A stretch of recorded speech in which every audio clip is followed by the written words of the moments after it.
In the next 10 minutes, we'll look at what shadows feel like. We'll see the physical souls of objects in the game. And we'll look at a first-time player playing our game. Hello, my name is Ewout, and I'm the main developer.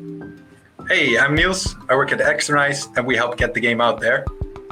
We are part of this year's London Games Festival official selection, and are here to present our game, SCHiM. Let's jump in.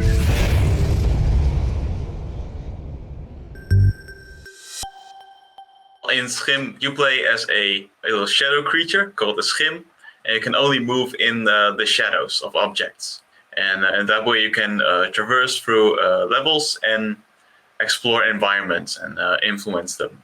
That's kind of the gist of it. Yeah, and the look and feel is like an abstract world with 4 colors, and it's really important that you sort of feel that playfulness and that you really want to explore. And so each object has its own SCHiM, which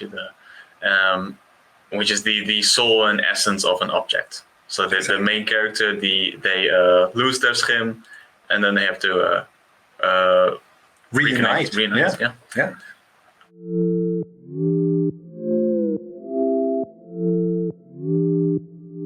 So the main menu is already interesting because we already get a lot of interesting feedback from playtesters about the main menu, because it already has this little bit of fluidity and people already like to navigate it. That's also why sometimes it takes a little longer. This new player really thought about it and was like, and already gave us feedback like, it's so nice to just move around in the menu. And I think that's something that's really important for SCHiM as well, where everything that's moving around is feeling good. Maybe you can explain a little bit about the shadows themselves.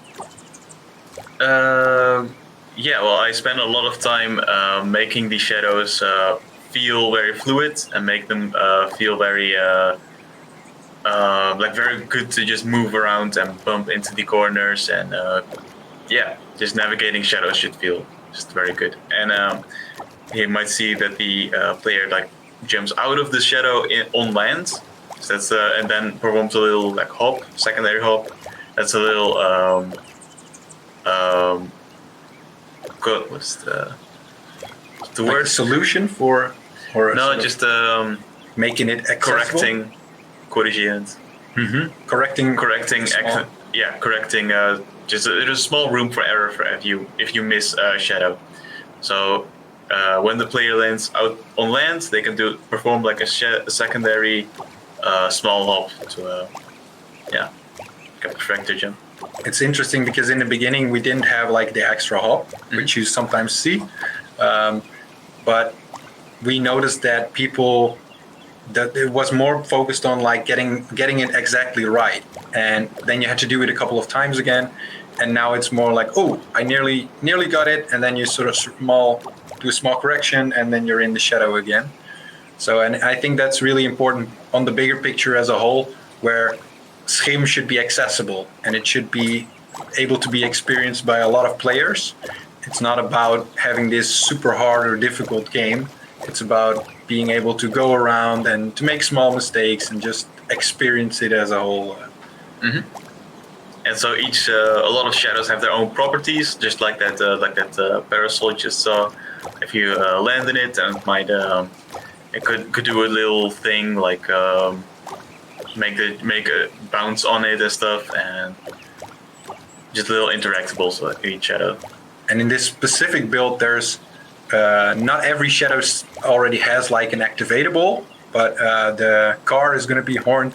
The car horn is going to be used there, where if you use the activate button, you will be able to use the sort of soul of the object, which sometimes can influence the world and change how things go, or can be used in little puzzles as well.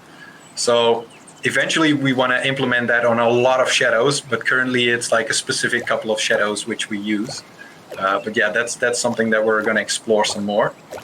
The name of the game is SCHiM, which is a Dutch word which translates to shadow or spirit. And we chose this name because it really fits with the Dutch identity of the game and the story. Yeah, and there's a couple of pronunciations that are correct, because shim and skim are also okay, because internationally it's a bit hard to say SCHiM. But yeah, we looked at the story and the lore, which are all across the world, where objects have a soul, and then having a soul embodied in a character would be the SCHiM. So the SCHiM itself is the character, and that character is like it lives in the shadow, and it's embodiment of the soul. So yeah, and we've been working a lot remote last couple of years, which has been great so far. But yeah, it's also great to be at the office again. So actually being in the same room, and even though it might seem that way that we've been living remote all the time, we're back at the office again, and now we can actually physically work together again, which is also great. Yeah. And this player is sort of trying to figure out how to get to the car that's on the left there. But there is another way, and the player will probably find out soon. Another example of the activate button would be on the bicycles, where they would ring the bell, for instance. If characters walk by, you can also influence their walk cycle. So their path would be interrupted. They would be looking around, trying to figure out what made the noise. So these things can be used to puzzle around in the game as well. I think something that's also interesting to note is that the aesthetic of the game, like the location. Maybe you can explain a bit about that as well. Yeah, so we're making levels. We also take inspiration from our own surroundings and our own sort of city where we live. And so the buildings, they take a lot of inspiration from Dutch buildings. We are from the Netherlands, so we like to implement those little canals in this level, for example. And So kind of resonates that look and feel of what people think about when they go to the Netherlands. That's sort of like a vibe.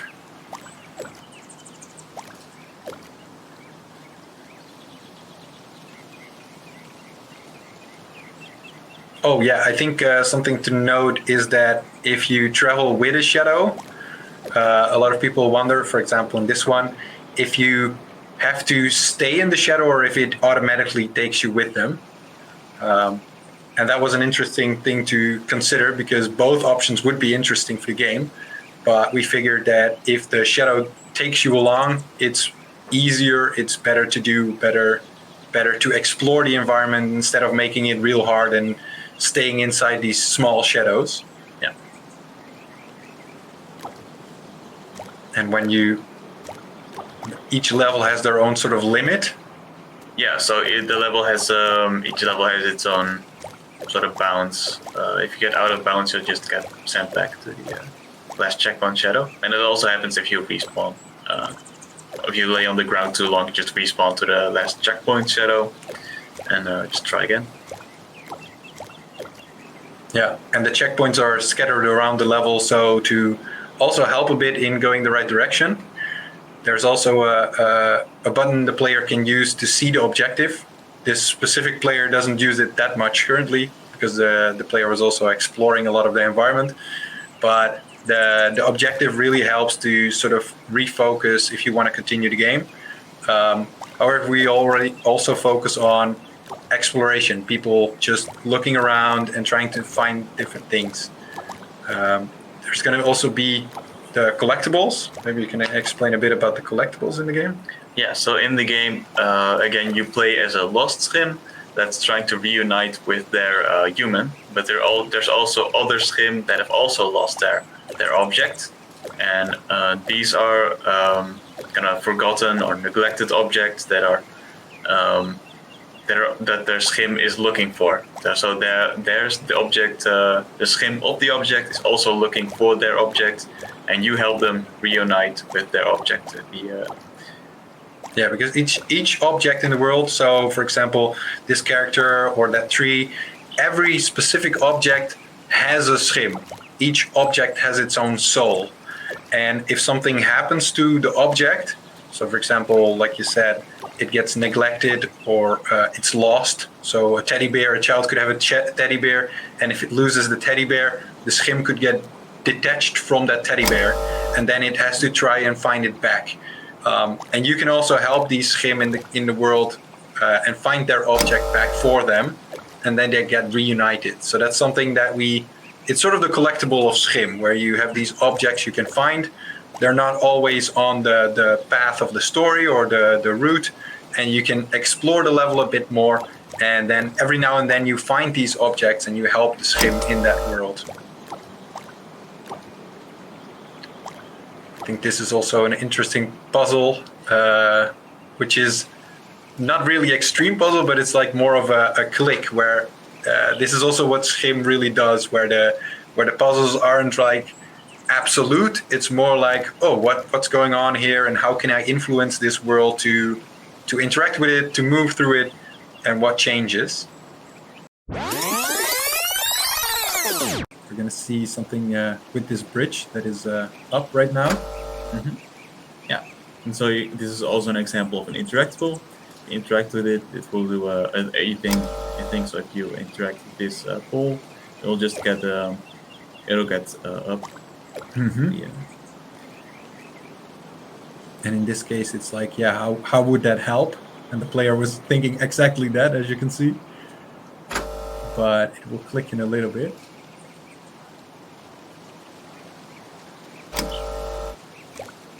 Because the other one can also be opened. And then these characters that are tactically placed right now, a little bit more placeholder style, because this is like an early version of the game, but that's the way to get back to the other one. It's a bit of a leap of faith. And then when both are activated, the bridge comes down. There we go. And that's a good way to explore more of the level again.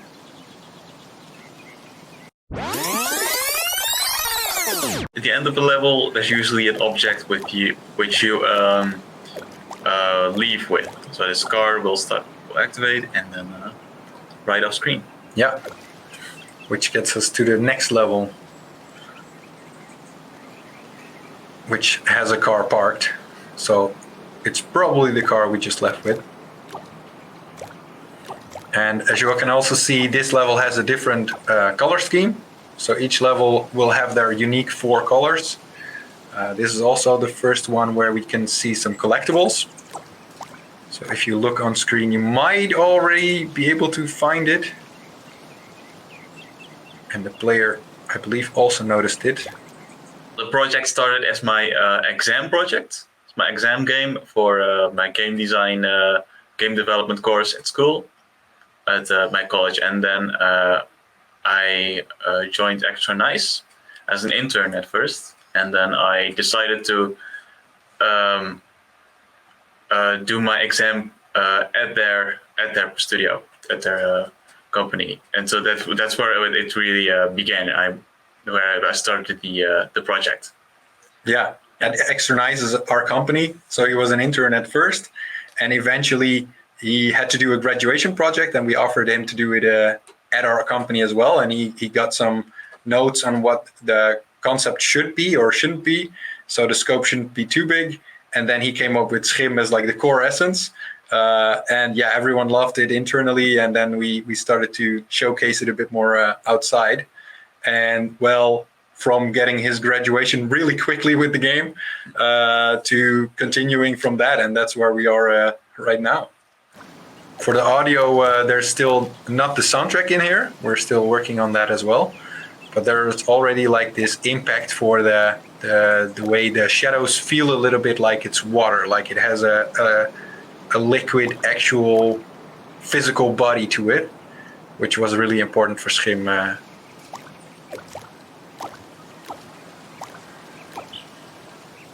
I think we'll be seeing the collection of the collectible.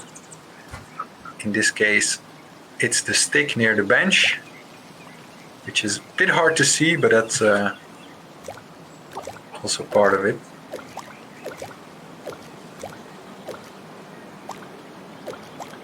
There was quite a bit of trial and error in this level for this specific player. Yeah, so it was a bit quick. You saw SCHiM jump from the flower pot a bit over there towards the cane because it was found again. And then it gets placed back into the level. So each collectible that is placed back in the level is also a new shadow that you can use. So every now and then you have to use that. There's a couple of those in this level. I think it might be interesting to skip a little bit of the footage, maybe? Yeah, there's a lot of trial and error. Yeah. Yeah, I think that works. Yeah, so this is gonna be the second island in the level with the playground and the children. So the player got here hitchhiking with one of the characters that was running here, the jogger.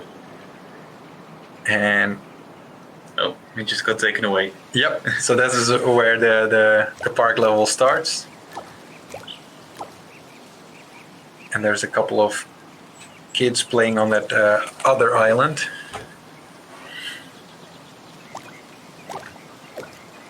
That's like the button which is used to see the end goal.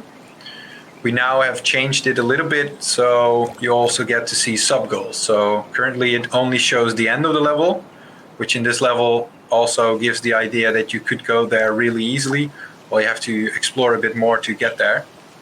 So we changed that, and now we have some sub goals as well, where you see that the camera goes towards a specific puzzle or a specific piece of the level where you have to do something.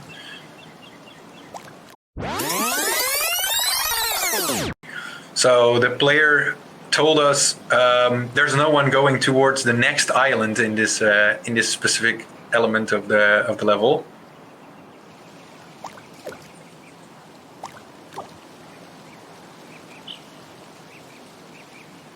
Yes, that's right.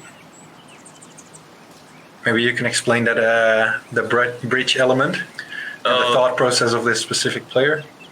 Yeah, so this player thought there was no one walking directly over the bridge to the next island.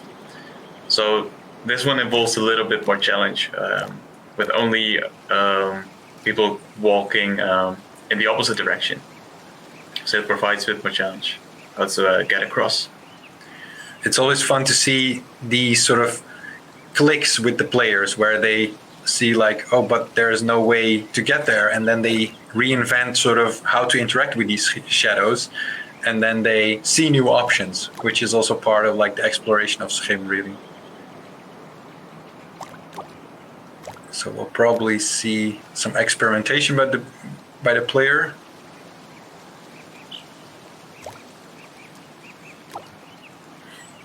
Something that's not in this specific build yet, but which we are exploring a bit more, is like the story of these characters. Because, for example, that mother on that bench, she's watching the children, but maybe in an eventual future version of the game, we're looking to also make her interactable, or maybe she will respond to the other characters in the world, and maybe they can walk around depending on whatever you do in the world.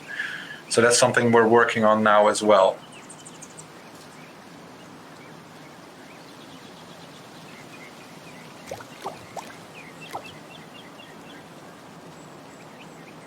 That took a lot of tries to. Yeah, it depends on the player. This player was really exploring a lot, and also trying to figure out what the solution was going to be. Yes, so here started some experimentation. The player figured out that there was someone going on the bridge, but that it wasn't being a free hitchhike across the bridge, but that you had to jump and time it correctly. So we'll see the potential solution in a little bit. There we go. Yeah, and this is also one of those moments where the additional second hub is very useful. These scenarios. Yeah, once we added the second hub, we really looked at the level designs, what would be pushing it, what would be okay to do, and making it more accessible as well, while still being engaging and challenging, of course, which is a lot of the process of level design for the game as well. So a collectible. This is something also we figured out somewhere early in the design process, where we were thinking about level differences like height and, for example, now you're underneath the water. So what does that do for SCHiM? So the shadow is a bit lower than the actual object because it's floating on the water, of course. And it's underwater. It was also kind of thinking how underwater how water should look like in SCHiM. Now it's just clear. You can just explore the underside. Typical Dutch thing to find a bike in a pond or something. So since it was lost, it also lost its SCHiM. And you found it again. It gets put on the side, and now you can actually jump in that shadow again because the SCHiM found it back. And it's used to get out of the pond again. A little bit earlier, the player also found a garbage can, which was probably vandalized and thrown in the water as well. So it's now at the bridge there. Yeah. And this is an example of like where you find a collectible, but you also actually need it because it is the route to get back.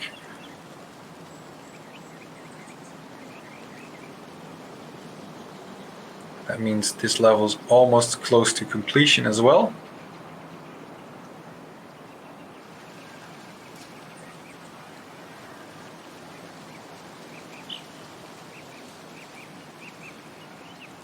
Here, turning the camera is also something that we use to actually see what a player can see and what they're going to explore as well.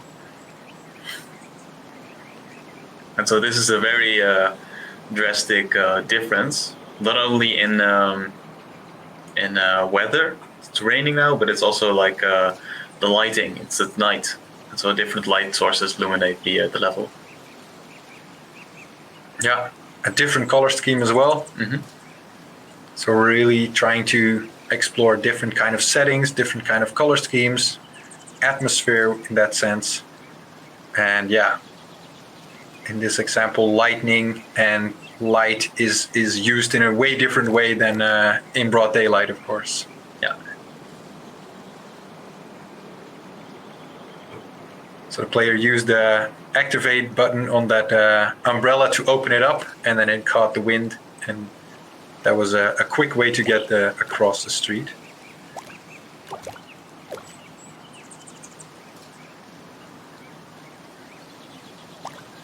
These sort of traffic signs blink, and that also causes shadows to appear and disappear again.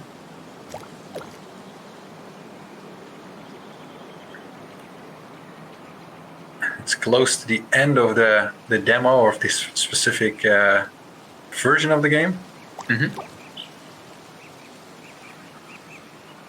It's a bit hard to see right now, but in the bottom there's the end. It's an arcade cabinet.